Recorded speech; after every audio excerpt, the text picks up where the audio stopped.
OnePlusலேருந்து பார்த்தீங்க அப்படின்னா OnePlus Nord 6 அப்படின்ற ஒரு புது ஃபோனை லான்ச் பண்ணியிருக்காங்க 9000 mAh battery கெப்பாசிட்டியோட.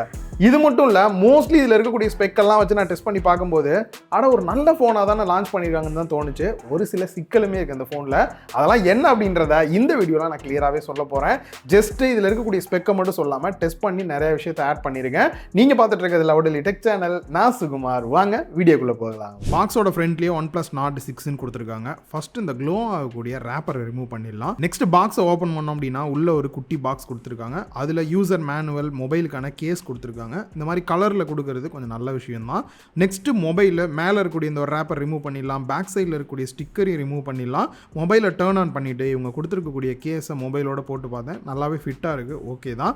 Next 80 watt support பண்ணக்கூடிய ஃபாஸ்ட் சார்ஜிங் அடாப்டர் கொடுத்துருக்காங்க. And type C cable SIM ejector tool பாக்ஸில் வருது.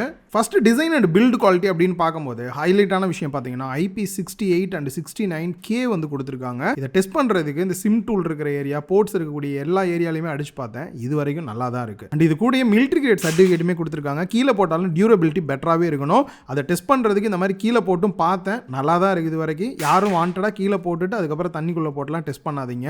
Next back side and side frame எல்லாமே பிளாஸ்டிக்கில் தான் கொடுத்துருக்காங்க. பட் இந்த கேமரா பம்ப் வரக்கூடிய ஏரியா மட்டும் பார்த்தீங்கன்னா அலுமினியமில் வந்து கொடுத்துருக்காங்க. கலர் அப்படின்னு பார்க்கும்போது நம்ம கையில் இருக்கிறது ஃப்ரெஷ் மின்ட் இருக்குது. ரொம்ப பிளைனாக ப்ரீமியமாக இருக்கிற ஃபீல் தான் கொடுக்குது. இதுலேயே பார்த்தீங்க அப்படின்னா இந்த மாதிரி சைடில் எல்லாம் பார்டர்ஸ் இருக்கிற மாதிரியான ஒரு பேட்டர்ன் இருக்குது. பட் நமக்கு அது வந்து வரல. ஸோ வாங்கணும் அப்படின்னு நினச்சிங்கன்னா மற்ற இதெல்லாம் செக் பண்ணி பார்த்துக்குங்க. அண்ட் இதை தவிர ஹைலைட்டாக பார்த்தீங்கன்னா திக்னஸ் 8.5 mm, வெயிட் 217 கிராம் வந்து கொடுத்துருக்காங்க. எனக்கு தெரிஞ்சு நான் ஏற்கனவே சொன்ன மாதிரி 9000 mAh பேட்டரி கெப்பாசிட்டி கொடுத்தும் இந்த அளவுக்கு மெயின்டைன் பண்ணியிருக்கிறது ஒரு நல்ல விஷயமா தான் இருக்கு. அந்த வகையில் ஓவரால் டிசைன் வைஸ் பார்க்கும்போது பெருசாக குறை சொல்ற மாதிரி எதுவும் இல்லை. நெக்ஸ்ட் பாட்டம்ல டியூவல் சிம் ஸ்லாட் கொடுத்துருக்காங்க. அண்ட் டைப் சி போர்ட் வருது. மைக் அண்ட் ஸ்பீக்கர்கள் வருது. ஸ்பீக்கரை பொறுத்த வரைக்கும் ஸ்டீரியோ ஸ்பீக்கர் கொடுத்துருக்காங்க. சவுண்ட் குவாலிட்டி ஓவராலாக நல்லாவே இருந்தது. அண்ட் டாப்ல noise cancellation mic, IR blaster வந்து கொடுத்துருக்காங்க. ஸோ டிவி இந்த மாதிரிலாம் கண்ட்ரோல் பண்ணிக்கலாம். அண்ட் ரைட் சைடில் volume rocker key and power button வந்திருக்கு. அண்ட் லெஃப்ட் சைடில் அந்த பிளஸ் கீ வந்து கொடுத்துருக்காங்க. செக்யூரிட்டி அன்லாக் பொறுத்த வரைக்கும் in-display finger print scanner use பண்ணுறதுக்கு நல்லாவே ஃபாஸ்ட்டாக இருந்தது. இப்போ முக்கியமாக டிஸ்பிளேக்கு வரலாம். 6.78 inch 1.5K AMOLED டிஸ்பிளே, அதுவும் 10-bit டிஸ்பிளே வந்து யூஸ் பண்ணியிருக்காங்க. பெசல்ஸ் 4 பக்கமே பார்த்தீங்கன்னா நல்ல மினிமம் பெசல்ஸ் கொடுத்துருக்கனால உங்களுக்கு ஃபோன் வந்து ஒரு ஃபுல்லாக டிஸ்பிளே இருக்கிற மாதிரியான ஃபீல் நல்லாவே கிடைக்குது. ரிஃப்ரெஷ் ரேட்டை பொறுத்த வரைக்கும் இந்த செக்மெண்ட்ல 165 Hz இவங்க தான் ஃபர்ஸ்ட் டைமாக கொடுத்துருக்காங்க. அதுவும் நீங்கள் நார்மல் யூஸ்லாம் பண்ணுறீங்க அப்படின்னும் போது உங்களுக்கு ஆட்டோ செட் பண்ணீங்கன்னா 60, 90, 120 Hz வந்து கிடைக்கும். அதுவே கேம் பிளே அப்படின்னு வரும்போது தான் உங்களுக்கு 144 Hz, 165 Hz எல்லாம் உங்களுக்கு வந்து கிடைக்கும். இது இல்லாமல் HDR10 சப்போர்ட் கொடுத்துருக்காங்க. டால்பி விஷன் சப்போர்ட் கொடுத்துருக்காங்க. PWM டிமிங் இருக்கனால கொஞ்சம் லோ லைட்லாம் ஃபோன்ஸ் யூஸ் பண்ணுறீங்க அப்படின்னும் போது கண்ணுக்கு ஓரளவுக்கு ப்ரொடெக்ஷனாகவே இருக்கும். பீக் பிரைட்னஸ் அப்படின்னு பார்க்கும்போது 3600 nits கொடுத்துருக்காங்க. நான் டெஸ்ட் பண்ண வரைக்கும் இண்டோர் அவுட்டோர் இந்த மாதிரி டைரக்ட் சன்லைட்ல வச்சுமே நான் டெஸ்ட் பண்ணி பார்த்தேன். டிஸ்பிளேயோட பிரைட்னஸ் பெட்டராகவே இருக்கு. தாராளமாக நீங்கள் அவுட்டோர்ல யூஸ் பண்ண முடியும். ஓவரால் டிஸ்பிளேயோட குவாலிட்டி வைஸ் பார்க்கும்போது குறை சொல்ற மாதிரி எதுவுமே இல்லை. யூடியூப் பார்க்குறீங்க, கேம் பிளே பண்ணுறீங்க, எல்லாத்துக்குமே சூட்டபிளான ஒரு டிஸ்பிளேவாக தான் இருக்கு. நெக்ஸ்ட் இந்த ஃபோனில் நான் ஸ்டார்டிங்லேருந்து சொல்கிற ஒரு ஹைலைட்டான விஷயம் 9000 mAh பேட்டரி கெப்பாசிட்டி கொடுத்துருக்காங்க.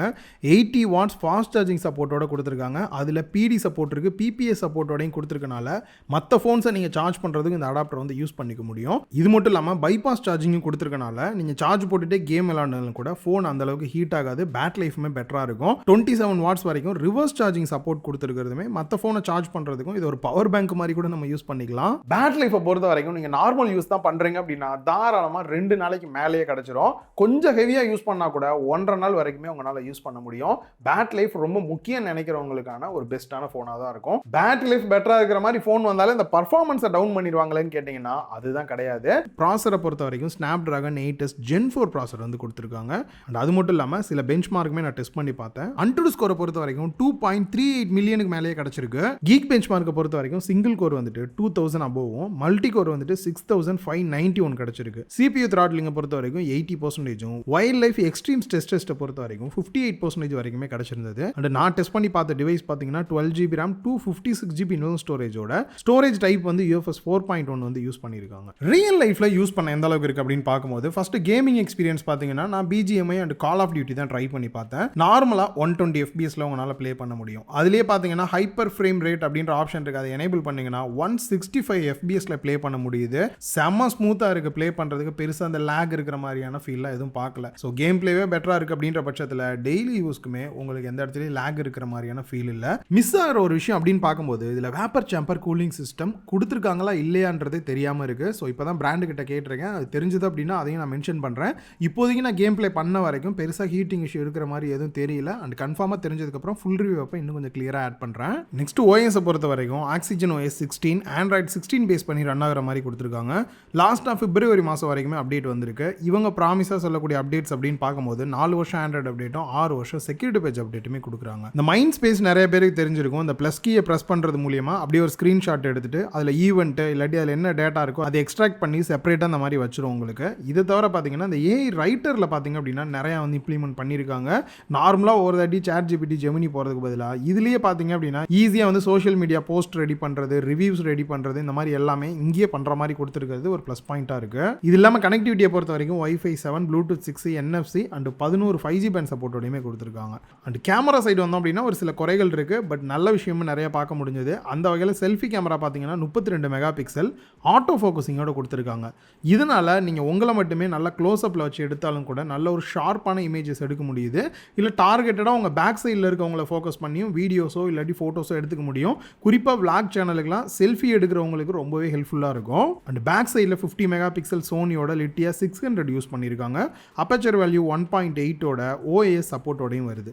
இந்த ஒரு சில ஃபோட்டோஸ் பார்க்கலாம். ரியலாகவே இந்த ஃபோட்டோஸ்லாம் பெருசாக குறை சொல்கிற மாதிரி இல்லை. ஃபஸ்ட் இம்ப்ரெஷன் இந்த குயிக் ரிவ்யூவிலலாம் நல்லாவே தான் இருக்குது. குறிப்பாக இந்த மாதிரி போர்ட்ரேட் ஃபோட்டோஸ் எடுக்கும்போது கூட பார்த்தீங்கன்னா ரொம்பவே நல்லா தான் வந்திருந்தது. Next ultra wide angle 8 mega pixel கொடுத்துருக்காங்க. ஃபீல்ட் ஆஃப் வியூவை பொறுத்த வரைக்கும் 112 டிகிரி வரைக்குமே கவர் ஆகுது. இதில் மெயினோட கம்பேர் பண்ணி பார்த்தா எந்த அளவுக்கு இருக்குன்றதை பார்க்கலாம் நீங்கள். பட் ஃபோட்டோ அவுட்புட்டை பொறுத்த வரைக்கும் ஓகேவாக தான் இருக்குது. இதில் மிஸ் ஆகிறதுமே ஒரு டெலிஃபோட்டோ கொடுத்துருந்தா எனக்கு தெரிஞ்சு இன்னும் ஒரு ஆல்ரவுண்டர் ஃபீல் கொடுக்குமோன்ற மாதிரி இருந்தது. அது ஒரு விஷயம் மிஸ் ஆகுது. நெக்ஸ்ட் வீடியோ அவுட்புட்டை பொறுத்த வரைக்கும் ஃப்ரண்ட்டில் மேக்ஸிமம் 4K 30 FPS தான் கொடுத்துருக்காங்க. 60 FPS கொடுத்துருந்துருக்கலாம். அதுவும் ஒரு விஷயம் மிஸ் ஆகுது. பட் அதே சமயம் இந்த ஆட்டோ ஃபோக்கஸிங் மூலியமாக வீடியோஸ் எடுக்கிறனால வீடியோ அவுட்புட் பெட்டராகவே கிடைக்குது. அண்ட் பேக் சைடில் 4K 1080p ரெண்டுமே பார்த்தீங்க அப்படின்னா 60 FPS எடுக்கிற மாதிரி கொடுத்துருக்காங்க. அது ஒரு நல்ல ப்ளஸ் பாயிண்டாக இருக்குது.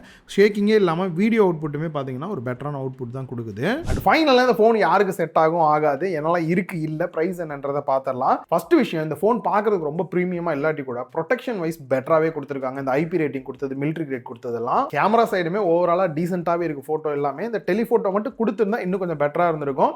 பேட்டரி சைடு சொல்லவே வேணாம். இந்த ஃபோனோட ஒரு பெரிய ஹைலைட்டு 80 வாட்ஸ் ஃபாஸ்ட் சார்ஜிங் சப்போர்ட்டோடையும் வந்துருச்சு. அண்ட் இந்த ஒரு ப்ராசரை பொறுத்த வரைக்கும் நீங்கள் நார்மல் யூஸ் பண்ணுவீங்க, கேம் பிளே பெட்டராக வேணும்னு எதிர்பார்க்குறவங்களுக்கு இது நல்லாவே இருக்கும். எனக்கு ஆல்ரவுண்டராக எல்லாமே நல்லா இருக்கணும், பெருசாக எனக்கு எதுவுமே குறை இருக்கக்கூடாதுன்னு நினைக்கிறவங்களுக்கு ஒரு ஆல்ரவுண்டர் டிவைஸாக தான் இந்த ஒரு ஃபோனை எனக்கு தெரிஞ்ச வரைக்கும் லான்ச் பண்ணியிருக்காங்க. அண்ட் ஃபைனலாக ப்ரைஸ் அப்படின்னு வரும்போது உங்களை மாதிரி தான் எனக்கும் ப்ரைஸ் தெரியாது.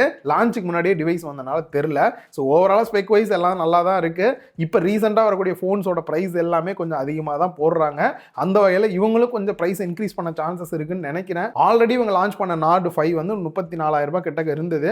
இப்போ இந்த ஃபோன் எவ்வளோக்கு வருது அப்படின்றத கீழே டிஸ்கிரிப்ஷன்லையும் கமெண்ட் பாக்ஸ்லையும் பின் பண்ணுறேன். பார்த்துக்குங்க, எந்த அளவுக்கு இருக்குன்னு நீங்கள் சொல்லுங்கள். கூடிய சீக்கிரம் இதுக்கான ஃபுல் ரிவ்யூ போஸ்ட் பண்ணும்போது ப்ரைஸையும் இன்க்ளூட் பண்ணி எந்த அளவுக்கு இருக்குன்றதை நான் ஆட் பண்ணுறேன். இந்த வீடியோ உங்க எல்லாருக்குமே யூஸ்ஃபுல்லாக இருந்திருக்கும் அப்படின்னு நினைக்கிறேன். இந்த வீடியோ பிடிச்சிருந்தா லைக் பண்ணுங்கள், ஃப்ரெண்ட்ஸ் கூட ஷேர் பண்ணுங்கள். மறக்காம லவ்டில் டெக் சேனலுக்கு உங்களோட சப்போர்ட்டை கொடுங்க.